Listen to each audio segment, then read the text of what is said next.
Fundación Creciendo Juntos presenta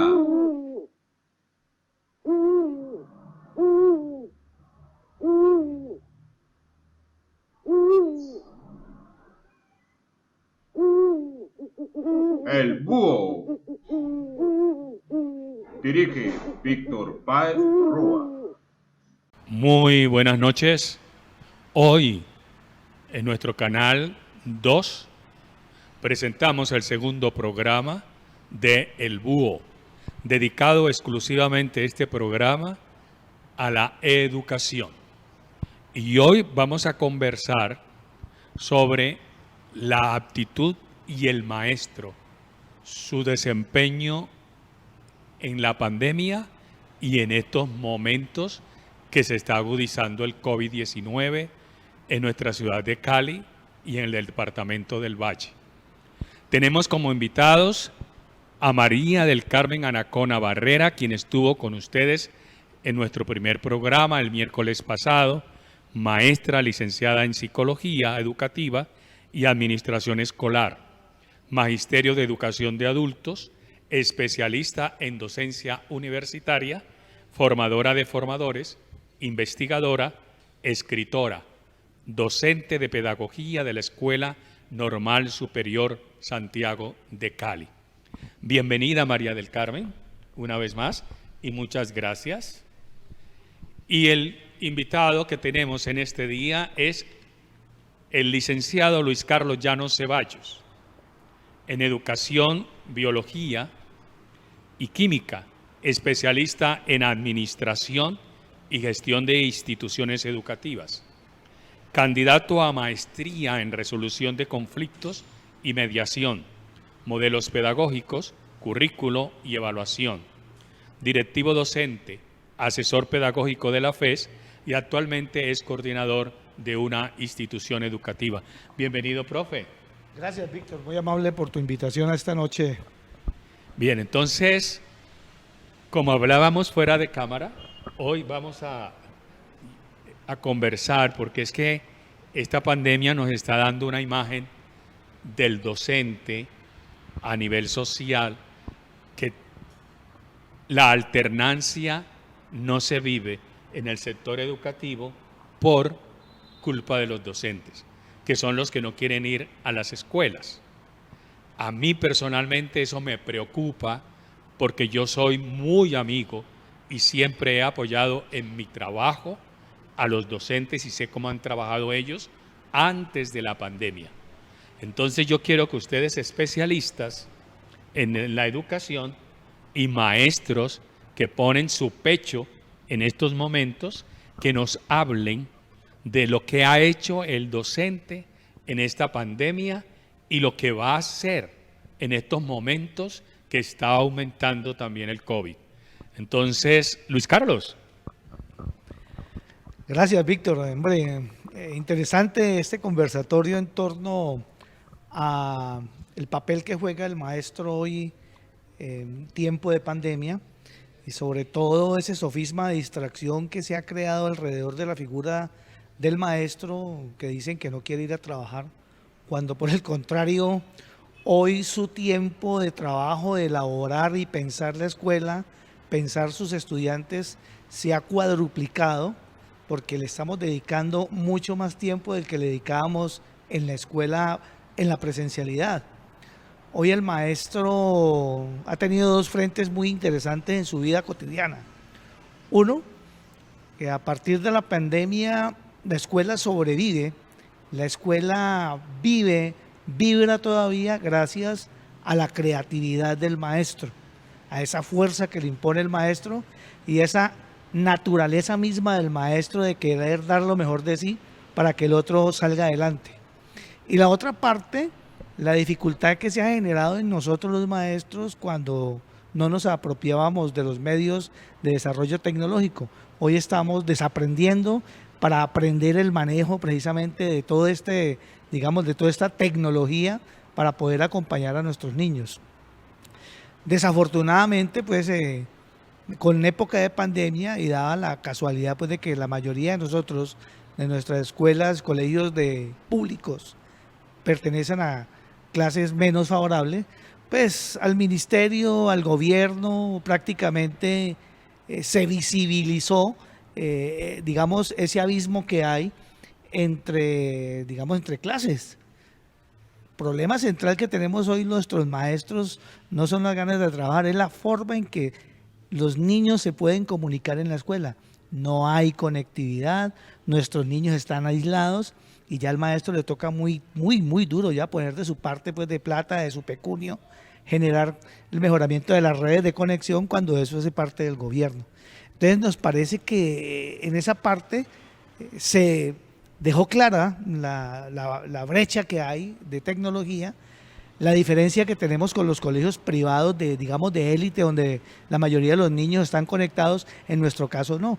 Por ejemplo, estamos haciendo uso de guías de acompañamiento para que algunos maestros, en su mayoría en los sectores rurales, nos toca ir de puerta en puerta a veces a entregar guías, los padres de familia ir a hacer cola a las instituciones educativas para que le entreguen las guías, porque ese es el único punto de conexión que tenemos nosotros con los niños. Entonces, ¿qué es lo que ha generado con el gobierno en sí? El afán de tapar esta dificultad, y la única forma de tapar esta dificultad es obligar, entre comillas, a que todo el mundo vuelva a la escuela a través de una medida, una estrategia llamada alternancia, que hoy por hoy, con el movimiento de la tercera, digamos, la tercera ola de la pandemia, pues yo no entendería cómo nuestros gobernantes de turno van a asumir una escuela en época de pandemia con digamos, con un contagio todavía más vigoroso que el que teníamos con la primera y segunda ola de contagio, ¿ya? Y es que hoy estamos viendo, Luis Carlos y María del Carmen, que algunas ciudades hoy ya suspendieron clases. Por ejemplo, Pereira, Barranquilla, donde el pico se ha elevado. Entonces, y en Cali vamos para allá, creo yo, y en el Valle. Entonces, María del Carmen, ¿tú qué nos dices con esta problemática que se nos está presentando con la presencialidad de los estudiantes en la escuela? Bueno, primero un saludo muy especial para todos los maestros y maestras. Gracias, Víctor, gracias, Luis Carlos, por estar aquí. Creo que esta es una oportunidad para seguirnos pensando y seguir dándonos cuenta de lo que pasa realmente en la escuela colombiana y en nuestra escuela caleña y en nuestra escuela vallecaucana, que no está exenta de las situaciones que realmente están pasando en la realidad. Ahora Luis Carlos decía que los maestros hemos tenido que enfrentar una situación, y yo siempre he dicho que vale la pena un aplauso muy grande para nosotros los maestros y las maestras, quienes hemos tenido que enfrentar la escuela en una realidad diversa, en una realidad donde nos hemos encontrado con que la pandemia, como lo decía en la sesión anterior, nos cerró la escuela de un día para otro, y entonces el gobierno tuvo que decir: nos vamos a lo que llaman virtualidad, que no es virtualidad, y que también sigo insistiendo en que sí estamos en presencialidad. Los maestros están presentes, estamos presentes en las casas, en las pantallas con los niños, con aquellos que pueden tener la posibilidad. Pero Luis Carlos decía ahora, tenemos una gran población que no tiene acceso porque no hay conectividad, y ese no es un problema del maestro. Los maestros sí estamos haciendo toda la labor pedagógica, nos hemos reinventado, hemos tenido que pensar muchas de las situaciones y repensar nuestra actitud como maestros frente a una pantalla con la cual tuvimos que enfrentarnos también, y cambiarla de, yo diría, de lugar. Cuando estábamos en la escuela con los chicos y las chicas frente a nosotros, en este momento los tenemos mediados por un aparato tecnológico, pero estamos allí, nos hemos reinventado.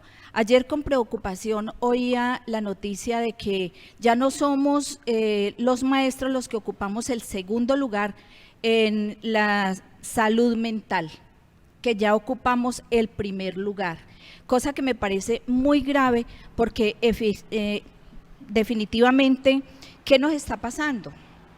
Nos estamos enfrentando a situaciones de estrés laboral, porque permanecemos más de las 6 horas obligatorias que tenemos que cumplir como docentes del Estado y estamos más de 6 horas, a veces todo el día pendientes de que el estudiante se comunique, que el padre de familia nos hable, que los estudiantes pregunten y nosotros podamos responder por cada una de las situaciones que dejamos planteadas como estrategias para que el chico y la chica puedan aprender. Indudablemente nosotros no desconocemos una realidad y es que las condiciones mínimas para que se pueda dar una educación en lo que llaman desde el Estado la virtualidad son muy escasas, son muy distantes de la realidad de nuestros estudiantes. Pensar cómo un núcleo familiar tiene solamente un celular, no tienen un computador, y que son 2 o 3 niños que están en el aula, en diferentes aulas, y entonces cómo se comunican solamente a partir de un aparato tecnológico. Eso también tenemos que mirarlo. Pero es más, los maestros hemos reivindicado tanto la pedagogía y nuestra acción docente en el aula que hemos tenido que hacer uso de nuestros propios recursos para poder trabajar, para poder desarrollar nuestras prácticas pedagógicas. Esto nos ha llevado, lógicamente, a que tengamos que asumir roles diferentes. En casa tenemos que ser papá, mamá, tenemos que asumir las responsabilidades con los hijos, pero también con los otros hijos de esos otros padres que están al otro lado. Entonces, importante, y quiero con esto resaltar la labor del maestro, desvirtuar aquello que algunas personas que no conocen la realidad de la escuela dicen que los maestros no queremos regresar. Nosotros sí queremos regresar. De hecho, estamos en la escuela y queremos regresar, pero que también se nos garanticen los derechos a la salud, a nuestra vida, porque también estamos siendo objeto de esas, digamos, imágenes que distorsionan nuestra propia imagen pedagógica. Yo no sé, Luis Carlos, frente a esto y Víctor, ¿qué podrían plantear? María del Carmen, esto es maravilloso porque casualmente a mí me preocupa que la sociedad culpabilice al maestro de que no quiere regresar a la escuela. Pero tú has hecho énfasis en que los maestros sí quieren regresar. Lo que pasa es que no están las condiciones dadas para regresar. Por ejemplo, si uno ve los lineamientos que el ministerio con el Ministerio de Salud dan para la alternancia, ahí hay cosas incumplibles, cosas que no se pueden cumplir. ¿Usted qué dice, profe Luis? Hombre, mire, Víctor y María del Carmen, a mí me parece que en este proceso, digo que es muy interesante para la escuela, es muy interesante para el maestro y para la sociedad. También tenemos que empezar a generar, visibilizar otros elementos que no hemos tenido en cuenta. Todos nosotros sabemos que es fundamental la escuela para los procesos de desarrollo, de integración de los niños, el compartir con el otro es fundamental. Pero pareciera que se nos está olvidando que la economía, este problema causado por la pandemia, ha generado visibilizar otras dificultades. Por ejemplo, en las escuelas públicas, la gran mayoría de los padres de familia trabajan de forma informal. Y entonces ese proceso de la informalidad ha generado que muchos niños necesariamente han tenido que quedarse solos en la casa. Pero ese problema de quedarse solos, a mí personalmente, no sé, mi colega María del Carmen o Víctor, me preocupa en el sentido de que, ¿cuál es la urgencia de regresar a la escuela? Para que el muchacho realmente aprenda en estas condiciones tan deplorables, cuando la conectividad es muy poca, o realmente necesitamos la escuela como un parqueadero social para cuidar los niños que no pueden cuidar en la casa. Eso nos pone como una espada, como con la espada de Damocles encima, porque ¿cómo lo atendemos? Entonces tenemos que solucionar un problema social donde los padres tienen que salir a la calle al rebusque y los niños se quedan solos, pero los problemas de aprendizaje se convierten en otro lío más grande para el maestro, porque yo no sé si mis gobernantes no han logrado entender que ese maestro que que entra en alternancia obligatoriamente tiene que generar un trabajo a doble sentido. Uno, atender a los niños que están ahí y atender a los niños que están en, digamos, en virtualidad, se llama, María del Carmen, ¿no? Eso lo llaman, virtualidad. Las formas de aprender son diferentes, o sea, le tocaría al maestro prácticamente también desdoblar su trabajo, su espíritu, porque tendría que atender dos formas de aprender. Hombre, yo ni porque fuera tan mago, pues lograría hacer una vaina de esas. Es que Y, tú perdón un acabas- segundito, y tú con relación a lo del ministerio que nos propone los elementos de alternancia, es muy complicado porque inclusive, yo estoy también muy preocupado, es cómo la ministra de Educación viene a decir que si una institución educativa tiene uno o dos, varios casos de contagio, por ejemplo, no se puede suspender la alternancia hasta tanto el Ministerio de Salud no entre a hacer un proceso de investigación. Eso es gravísimo. Eso es gravísimo porque mientras pasa un caso, dos casos, ustedes saben que el grado de contagio está, creo que 1 por cada 3 o 4 habitantes. Entonces, ¿eso qué quiere decir? Que se nos aumentaría los contagios al interior de la institución educativa mientras viene la delegación del ministerio a hacer investigación. Eso es gravísimo, gravísimo para la escuela. No, es que tú estás tocando unos puntos con donde la pandemia nos presentó y nos hizo conocer que el sector educativo es demasiado vulnerable en nuestro país. Y a mí me parece que esto es importante para que los gobernantes, los líderes políticos, le pongan más atención al mundo educativo y se hable menos de la demagogia que genera la educación misma cuando se habla de que el Estado proporciona la educación gratuita en Colombia. Pero hay que mirar en qué condiciones. Hoy tenemos más dificultades de aprendizaje que antes.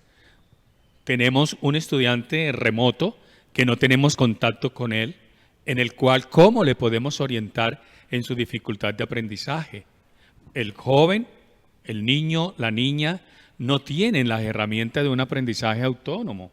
Entonces, si no le hemos generado esa parte, no sabe cómo aprender con todo el cerebro para que tenga ese aprendizaje autónomo más fácil.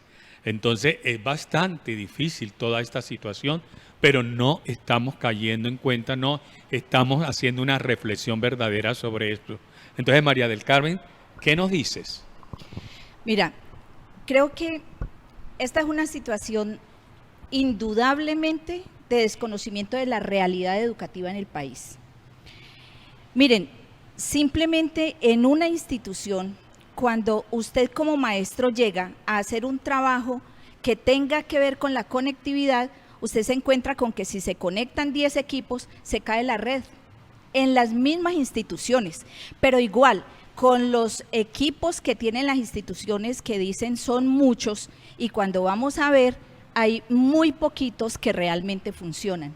Entonces uno pudiera decir qué bueno tener los chicos allí en el aula también conectados con los que están en casa, pero que efectivamente tampoco se puede porque las redes en las instituciones son tan débiles que no se pueden conectar muchos equipos y los que se pueden conectar están malos. Y no los puede arreglar la institución, sino que tiene que esperar que haya una intervención, que tiene que estar mediada también para el Estado y tampoco funciona. Entonces, ¿qué podemos nosotros esperar en este momento? La alternancia tampoco sería un acto positivo en este momento. Por el contrario, es una situación mucho más difícil por las necesidades que no se han garantizado en la institución para que el maestro realmente tenga la posibilidad de estar en una escuela segura, que le garantice su vida y que le garantice la vida a los niños y a los padres de familia. María del Carmen, mírate. Mira que cuando el programa del señor presidente de la República interviene la ministra de la TIC, habla de una conectividad que uno se queda como sorprendido porque da unas cifras bastante extraordinarias y que habla que el sector rural está conectado para tener esa alternancia. Y ustedes hoy, que lo viven en el día a día, nos están hablando de esa dificultad. Nos están hablando de la dificultad de conectarse, de la debilidad de la conectividad en las instituciones educativas. Entonces, ¿qué tenemos que hacer, Luis? Mira, yo creo que hay algo que la escuela tiene que aprovechar ahora, y yo creo que lo tocaste ahora, Víctor, que es muy importante, y es volver a retomar algo que nuestro modelo tradicional, que siempre se centró en los procesos de, digamos, de la enseñanza desde el maestro, y hoy, pues de acuerdo a los referentes de calidad del mismo Ministerio de Educación Nacional, me están hablando que tenemos que trabajar, bueno, y es la lógica hoy a nivel, digamos que es el paradigma que prevalece hoy, es trabajar desde el lugar del aprendizaje. Hay un punto claro que puede tocar la escuela hoy en esta época de mal llamada virtualidad de trabajo, digamos, tutorial, es fortalecer la autorregulación del trabajo de los mismos niños. O sea, la escuela nunca se preocupó por la autorregulación de los muchachos, porque primó otras cosas. Hoy podríamos decir, un punto clave en este punto de esta dificultad, retomar precisamente estrategias de cómo se aprende, pero es muy importante trabajar en el aula, desde el aula de clase, desde el lugar donde está el maestro. Hoy está su privacidad del maestro se acabó, entonces desde esa poca privacidad, empezar a trabajar un fuerte trabajo hacia la autorregulación del mismo chico, para que el chico empiece a comprender por qué es tan importante el aprendizaje y por qué en esta situación en la que estamos es fundamental que él entienda lo que tiene que hacer. No hay otra forma, no, porque milagros difícilmente. Y por ello, Luis Carlos, completamente de acuerdo contigo, los procesos de formación de la autonomía para aprender deben estar puestos desde la escuela, la relación entre el maestro y el estudiante, a través de las mismas guías de trabajo que le haga llegar, a través de las propuestas que tenga para enseñarle al chico y a la chica que tienen que aprender a aprender. Me parece que ese es uno de los elementos más importantes que los maestros tendríamos que estar en este momento formalizando y fortaleciendo en nuestro trabajo pedagógico. Claro, y en esa parte, María del Carmen, me parece interesantísimo precisamente fortalecer, por ejemplo, en la elaboración de las guías, cómo en las mismas guías se hacen ejercicios de autorregulación precisamente para eso. Yo creo que no tanto nosotros tendríamos que sacarle también el provecho a digamos, a esta pandemia, en el sentido de que cada día los maestros estamos aprendiendo cosas que antes no teníamos, digamos, no las teníamos planeadas, sino que a raíz de lo que está aconteciendo con esta problemática del COVID, entonces nos genera precisamente seguir pensando la escuela, seguirnosla disfrutando y sobre todo seguirnosla gozando para que el muchacho siga siendo feliz, así sea en ese momento desde la casa, mientras llega nuevamente a su lugar que es la escuela. Ahí vemos nosotros, señores televidentes, amigos y amigas del programa, cómo los maestros se están reinventando día a día. Se están haciendo más creativos, más talentosos, están sacando todo el potencial que tienen para hacer un trabajo extraordinario desde sus propias casas, escuelas, para los estudiantes que están en sus casas. Eso hay que reconocerlo y desde este programa, El Búho, lo reconocemos y le damos nuestro abrazo de admiración y de gratitud a los docentes de Cali, del Valle del Cauca y de Colombia.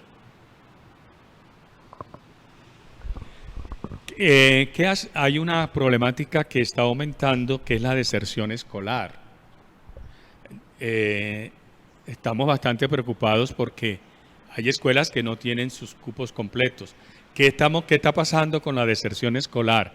Pues se debe al aburrimiento, a la falta de motivación, de muchas cosas que podemos decir y ante todo a la pobreza. Entonces, María del Carmen, ¿qué nos dice sobre la deserción escolar? Bueno, yo creo que los chicos que han tenido que dejar la escuela, lo han hecho precisamente por lo que venimos tratando. Los problemas de ausencia de las condiciones mínimas para poder aprender. Entonces, esto no es porque el maestro los aburra o porque el maestro está haciendo las cosas que no debe, sino porque sencillamente no tienen las condiciones. Y entonces, lógicamente, se tienen que ir. Una familia donde, como lo planteaba al principio, no tiene sino un celular para comunicarse y es el celular del papá o la mamá. Y hay que esperar que papá o mamá estén en casa para permitirle a un chico y luego a la otra que está en otro grupo que se pueda conectar. Lógicamente esto tiene que llevar a que el chico y la chica pues se desentiendan. Y lo otro es lo que veníamos diciendo anteriormente, es la ausencia de formación de autonomía para poder aprender. En eso yo invito a los maestros, a los colegas y las colegas a que nos pensemos en esas estrategias que podemos utilizar para que el chico realmente pueda solo asumir la responsabilidad de su aprendizaje. Y esto pues tendrá que verse dibujado en las guías, como lo decía Luis Carlos ahora, en las orientaciones que les damos y en la regulación también de los tiempos para aprender, los tiempos para ser autónomo en estos procesos didácticos, los tiempos para responder a esas tareas que llamamos compromisos académicos para el aprendizaje y que podemos realmente desde nuestras orientaciones poderle dar a los niños estos tiempos. Excelente. Igual, perdóname un momento, me falta una cosita y es igual pensar en la forma cómo evaluamos esos procesos de aprendizaje de los niños y las niñas. Muy bien. Miren ustedes, padres de familia desde sus casas, todo lo que se está haciendo el maestro, que eso no se conoce en el programa de nuestro presidente. Entonces, papás y mamás, nos vamos un momentico a un corte para recibir una información de la Fundación Creciendo Juntos que hace posible el programa El Búho.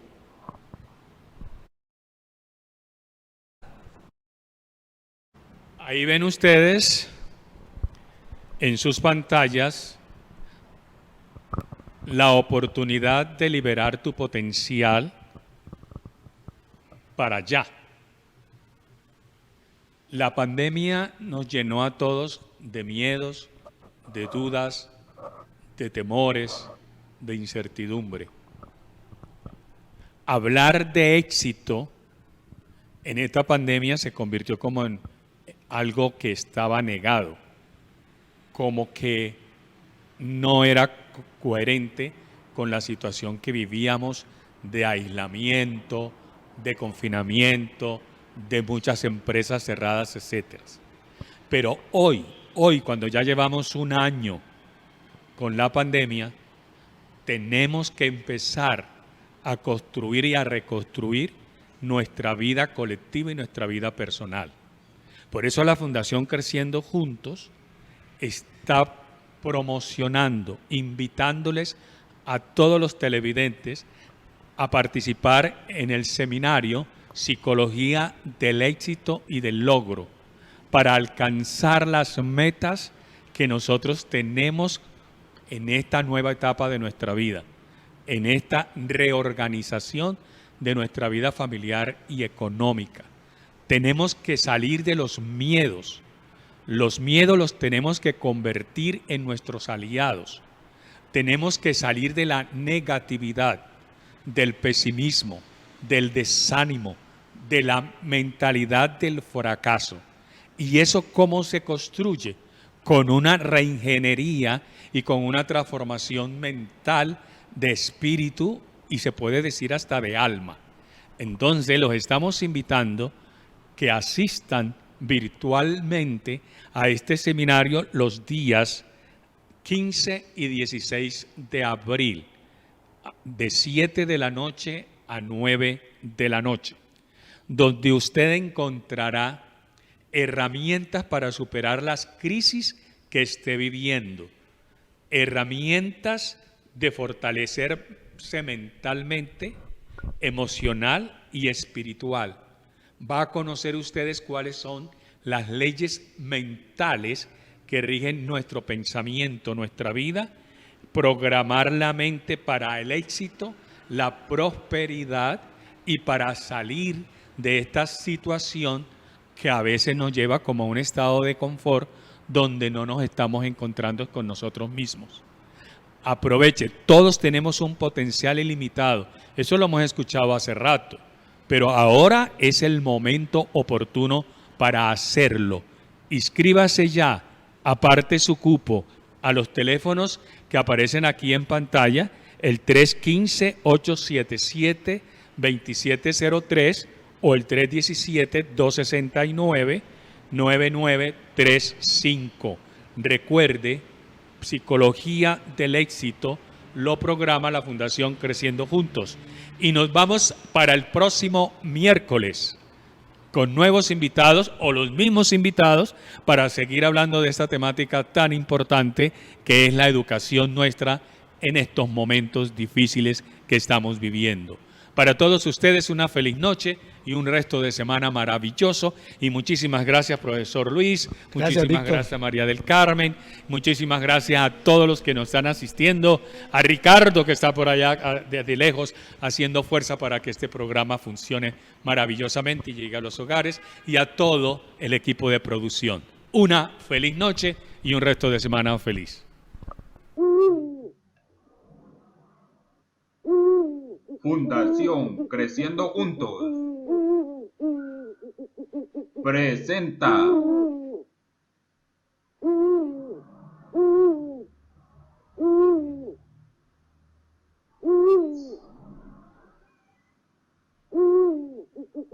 El Búho.